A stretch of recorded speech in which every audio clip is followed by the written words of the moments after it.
तर नमस्कार सर्व दर्शक मंडळी, सतपाल घाटोळ यूट्यूब चॅनलमध्ये आपल्या सर्वांचं स्वागत आहे.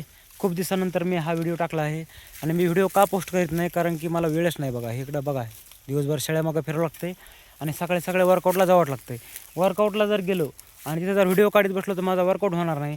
तर वर्कआउट करणं महत्त्वाचं आहे. आपली एक चांगली बॉडी बनवायची.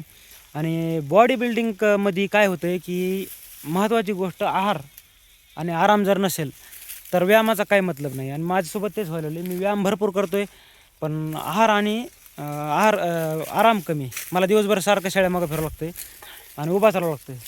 तर त्यामुळं माझी मसल गेन होय नाही. आता मी काय करणार आहे, बंदिस्त शेळी पालन करणार आहे. आणि जेव्हा शेळी पालनातून चांगला पैसा येईल तेव्हा मग मी काजू बदाम अंजीर दूध दही पनीर आताशी सुरू केलं ना. आताशी बल्किंग व्हायला लागली, पण काजू बदाम अंजीर पण पाहिजे आणि फळे पण पाहिजेत. तेव्हा मग माझी चांगली बल्किंग होणार आहे. नुसतं पोटाला पोटभर जेवण केल्याने ढेरी वाढते, बॉडी नाही बनत. बॉडी बिल्डिंगसाठी पर के जी 2 ग्राम प्रोटीन खावं लागतं.